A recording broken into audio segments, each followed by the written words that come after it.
known us for several years because my company in Michigan is only 45 minutes or so away from where his company is. He has a landscaping business and he has a cleaning business, but the thing, as most of you know, if you've seen Keith on YouTube, right? Keith has, an average amount of YouTube followers, 26,000, right? It's not average at all, but what he's going to talk to you this morning about is the fact that social media is highly useful in your business. And the world's changing, and you can be left behind. And he's an extreme example of a guy who films himself all over the place, and people know him forever. In fact, I had 6 people just yesterday come up to me and say they flew across the country to be at this event specifically because of Keith Kalfas, which is amazing. I mean, that's crazy. And I think the reason people connect with him is because he's raw, he's real, he makes videos about all the pain and suffering and all the other stuff that's going on. He doesn't just try to look polished and shiny, but he's not going to teach you how to be a YouTube superstar. Really, that's what he is. You can use this in your business big time. And so he's going to go through that. He's the expert on that. I think I have 7 YouTube subscribers. So I'm working on catching up. And Keith is a 100% genuine guy, extremely passionate about what he's going to talk about. So, Keith, welcome. Thank you. Thank you. Thanks, man. Appreciate it very much.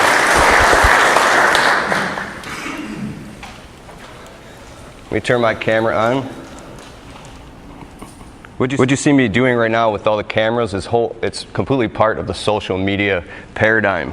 And you kind of have to throw your heart over the bar and jump into the unknown, and it's scary and all that stuff because you get to the point where you can start to see what others can't around you. So, check. I'm actually wired up with 3 mics right now. 1 for my personal, 1 for the event, and then 1 for that camera. We actually have 6 cameras in the room recording. And then after this event, I'll be going and editing the whole thing down and maybe using it for a product, using it in a YouTube video, using it in something that can be repurposed infinitum. And I want to tell you something real quick about this time travel theory that hit me when I hit 100,000 views a month online on YouTube. The first thing that happened is I woke up in a panic attack because I was like, oh my God, 100,000 people are watching my life, my business. They're scrutinizing me. It felt like I was being, kind of hung up on a cross and put under a magnifying glass. And I had nobody to reach out to and nobody to talk to in the situation. So behind the scenes of YouTube, it feels like you're kind of like walking all alone by yourself in this thing that you don't know. Should I stay? Should I go? Should I go farther? Should I go deeper? And then I began to realize that it's a completely conscious choice. I don't know if anybody ever heard of Geek to Freak in here in the lawn care community. A couple guys. So I started reaching out and seeking for a mentor, and I did. I found a couple YouTube guys, and now I know a guy who has the 12th biggest channel in the world, and he's getting 8-9 million views a day. These are things that make you go outside in your backyard and literally vomit and start shaking because most people don't know what it's like to deal with that.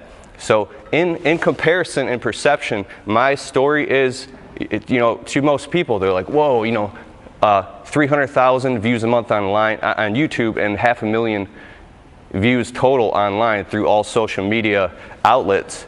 But that's really nothing in comparison to what's really going on. So in today's talk, social media domination, I would like to share with you my story and also show you how you can bring that into your business and how you can adopt these principles, these tools, these tips, these strategies that I use. I know that mine is on an extreme level, but maybe we can meet somewhere in the middle and I can help you and teach you something that I've learned in my journey. Cool?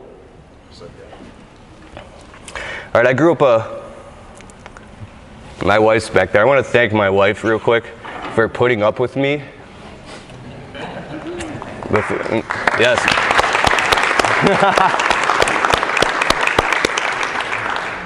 Just to get right into it, I do like to get raw. I like to speak from the heart and be vulnerable. I like to listen to a lot of TED Talks, and there's an author by the name of Brené Brown, and she has a book called The Power of Vulnerability. Has anybody read this? So check it out. Check out the TED Talk sometime when you can.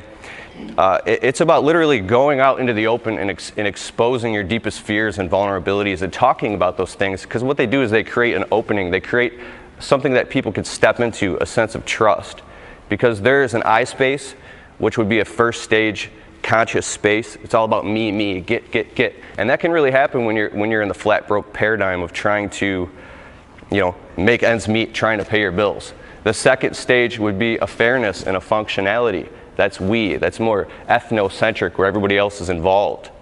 But the third is when you step out in vulnerability and you start opening up and saying, hey, I want to do what's right regardless of what it does for me. Let's do what's right for others. So I started walking around, videotaping myself, and talking about the things that I was going through in my business.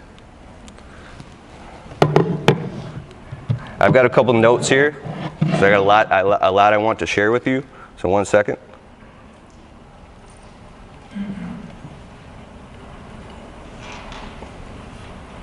Real quick, how many here have seen my videos? Okay, most everybody in the room. I grew up a flat broke kid, homeless in Metro Detroit. We lived in homeless shelters at times. I remember sleeping in a car with my mother, and powdered eggs, powdered milk, pancakes for 3 months straight, almost getting taken away by the state several times.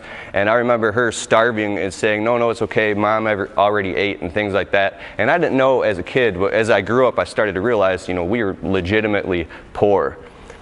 By the age of 18, I had already ran away. By the age of 14, I was sleeping on couches. At 18, I thought the secret to success was to work 3 jobs and work myself into the ground. So I'm working 3 $10 an hour jobs, coming home flat broke. Well, at that time I was making decent money working 3 jobs, but I had no life. I was collapsing on my apartment floor, things like that. But it wasn't the secret to success. I found a guy named Tony Robbins. Does anybody listen to him? So I was doing lawn care, right? Doing lawn care, working myself into the ground, and I discovered audiobooks. I didn't have time to read. I love to read. But does anybody here read audiobooks? Yes. And a lot of personal development, self-development stuff.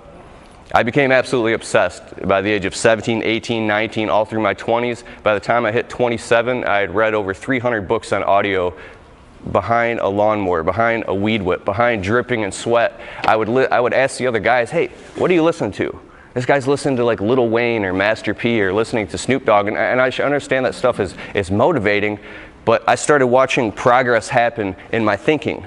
Not in my finances and not in my physical, tangible life, but I was noticing progress happening personally in me, in my heart, and what I was able to see in the world, because the audiobooks were like standing on the shoulders of giants. But something interesting happened after about 300 books. I'm 27, still stuck in a dead-end job, making just enough to make the bills, and I said, I don't understand. All these books are talking about, how to be a millionaire. It's like standing on the shoulders of giants, how to become successful in anything. Brian Tracy, Zig Ziglar, Deepak Chopra, Wayne Dyer. I got deep into the metaphysical stuff, the meditation, and it was great. There was moments when I was working on properties where I actually felt like I was like hovering above the job site in a state of complete tranquility because of Eckhart Tolle, things like that. Anybody here ever listen to Eckhart Tolle? The Power of Now, amazing book. If you're going through any suffering in your life, you're going through anxieties or things that are, just driving you insane that you can't let go of, listen to some Eckhart Tolle. He'll get you into a state of calmness and presence. It's beautiful. But there was no way that I believed in my head that I could actually go out and apply that, start my own business, become actually more successful, still stuck in a dead-end job. I was losing my mind because I'm running around work. I was a foreman for a big landscape company, and I'm running around trying to share this stuff with these guys, and they actually brought me in the office and they threatened to fire me for sharing this type of information with people. I was a huge conspiracy guy too, getting into all that stuff. But I started going crazy because I started seeing all this stuff and I had nobody to communicate with. But back to the success books and things like that, I started to notice that these products or these books or these speeches that you can listen to on audio, a lot of them are kind of like they start out, so you already make $100,000 a year and you want to get into this and this. Who is talking to the flat broke guy who's just getting started? Who is talking to the guy saying, hey man, I know what you're going through. I went through that too, man. I had a nervous breakdown. I was flat broke. I was coming home to eviction notices. My wife and me were fighting over money all the time. We didn't think we were going to make it because the stress was so bad. You know, but this is what I learned, and this is what I found out. And let me take you on a journey with me. And you know, I wasn't finding anything like that, or anybody that was vulnerable enough to share that type of stuff. And the only people I could find were actually people who were overcoming from like cancer and things like that. Has anybody read the book The Power of Awakening? I'm like a total book nerd. Okay, but I love information. I'm an information junkie. But so 27, I got fired from that job. It was the best day of my life. They took me in the office, they sat me down, and they tried to force me to sign a contract. And they were saying, what the hell are you doing shooting YouTube videos at work on client property in a company shirt? I couldn't help it. I wanted to do it so bad. I wanted to get this information out. Best day of my life. And the next best day of my life is when I met and I married my wife, Ashley. So there I am. I'm jumping around, dead-end lawn care jobs. We're in a small one-bedroom apartment, cramped up, extremely stressed out. And there's an eviction notice on the door. And that thing's sitting there. You know, we have 30 days to pay the rent or we have to vacate the property. At this time, I had gone out. I'd posted ads on Craigslist, started doing side jobs after work in my crappy little $10 an hour lawn care job. And I was starting to go out and make more money on the side than I was at work full time. And within 6 weeks, I completely left my job just by posting ads on Craigslist. It was amazing. We started to get the bills paid. The eviction notice went away and everything was okay, but I knew the winter was coming. Who here gets snow in the winter? Okay, most of you. Do a lot of you plow snow? Okay, cool. And then what does everybody else do that gets snow that doesn't plow snow? Christmas lights. Snow ski. Cool. So I was used to plowing snow, collecting unemployment from a big company. I knew nothing else but, you know, landscaping. And I'm getting a window cleaning here. There was nothing else that I could do. Once I experienced a little bit of entrepreneurship and I got the taste, it opened a door that I can never go back ever again. I had some job applications in, but I didn't want anything to do with that. I started going online and looking for small business startups under 1,000. Well, I don't even have $1,000. 500, 100. And some of the few things that I could find were just service-based niche businesses and window cleaning. But I remember seeing a guy around the corner at the plaza cleaning windows, and I saw some videos on YouTube, but I'm like, man, that guy looked kind of bummy. He was like a bucket Bob, right? And I got this perception in my head because I did see that, and I was like, no, I don't want to do that. I don't want to do that. And it was really because I didn't want to swallow my pride and realize that I was a freaking bum myself, and I was full of my own shit in my own head. I was afraid to let my ego and strip my pride down and actually, you know, start from square one. And I believe that's a lot where a lot of us start in a job is what is that noise? I was to make sure it's not one of my cameras. 1 second. Oh, it's my wife. Cool. And actually in a couple of minutes I'll be resetting the cameras too, just from memory so we can keep recording. But when you're in a job, you can develop this kind of ego like, you know, oh, I have seniority here and it's this taker mentality. But when you start a business, now you realize what you're really made of. And it's not what you thought. You have to start out from square one. You're running around in anxiety, trying to do everything you can. And that's where I started. I ran to Home Depot. I bought a scrubber, a squeegee, and I started going up and down to strip malls and plazas and, you know, saying, hey, my name's Keith. I own a local window cleaning business. I was totally scared, right? And I was lying because I didn't. Do you have anybody that cleans your windows? Yeah, we already have somebody. Get out of here, you know. I'm like, but your windows are dirty. And I'm like, if their windows are dirty, how come they don't want them cleaned? Well, I don't understand, right? But We're flat broke. Eviction notice is now back because it's winter. I'm not collecting unemployment, not plowing snow, and we have 6 days now to pay our bills or vacate the premises. I'm literally feeling worthless. I'm feeling like a piece of crap. We're going to end up living in my wife's basement. I mean, this was the worst experience ever.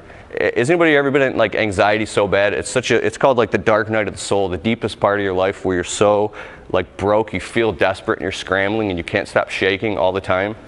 Like that's exactly where I was at. So, you know the whole fear and incentive motivation? The fear and motivation pushed me to go out in the freezing winter. We're talking like snow and ice on the ground, water would freeze on the windows, and start selling because there was no back door. There was no safety net. I went out and I sold 42 accounts in 48 hours cleaning windows from literally 7 a.m. all the way until I couldn't see, coming home just exhausted, and again and again and again, and built an entire window cleaning business up. Very low prices, by the way. I would do anything to get to work. But I knew in that moment that, hey, I would call it the Chinese nail salon, or I would call it, you know, the Arabic food place, whatever it is. If the windows are dirty and they need them clean, I would actually clean them for free if they wouldn't, just to generate some reciprocity. So if somebody was coming out saying, dude, here's $5. I say, cool, I'll see you in 2 weeks, you know? And then I got on that habit, got on that schedule. By the third year, I actually, you know, started growing and legitimizing my company. We were getting into residential homes, and I had to actually let almost all of those, you know, commercial strip malls and plazas go because they're too easy access and things like that. But the reason I tell that story and I wanted to walk you through that is because I was going online this whole time. I'm looking on YouTube, I'm looking for this information, and I can't find anybody except for somebody who's bragging or posting a picture of their brand new shiny truck or their huge new power washing setup. And people were bragging about their successes, but almost like forgetting about, you know, what filled in that gap. What about the bridge they had to cross? What about where they came from? I did find one guy. Has anybody ever seen Don Marsh on YouTube way back in the day? So I look on YouTube, I find one guy, Don Marsh. He's literally sitting in his car and he's kind of like talking trash about how the clients were nitpicking everything. And he's like, listen, this is the way it is. And I'm hanging on this guy's every single word. I found actually Joshua Latimer back in the day. He's driving in his truck, talking about his business, and it was very inspiring to me to find people like that. But there was only maybe a couple. Most everybody else I thought was kind of bragging and stuck in this ego thing. So I said, I'm going to do it. I'm going to be the guy who's going to literally start talking about my fears and frustrations and talking about my trials and tribulations and start putting this information online. It's very scary and it's going to be hard, but all I have to do is start with a story. And that's what I want all of you to do. Even if you don't post it on your business page or not, tell your whole story and just upload that thing to YouTube. So that's where I threw my heart over the bar. I started doing it, and I was terrified because I thought, oh my God, I'm letting people in my story. They're going to judge me. These haters on these Facebook pages and on YouTube, they're going to come in, and they did. They started saying, oh, who are you to talk about this stuff? You know, they're like these keyboard warriors. Who are you to talk about this? You're not a millionaire. You're not some guy who has 5 crews and a big business. You're not making $1 million a year. Who is this guy who's just getting started or whatever? And you could tell, people could see. But I wasn't afraid of that because I knew that there's a guy, if there's just one guy that was just like me 2-3 years ago getting started, who could see my video and it would change his life or his perception or help him for a moment, I knew that it would be worth it to stand in the face of that scrutiny to at least help somebody. And the craziest thing is, I'm really obsessed with marketing. Is anybody here obsessed with marketing at all?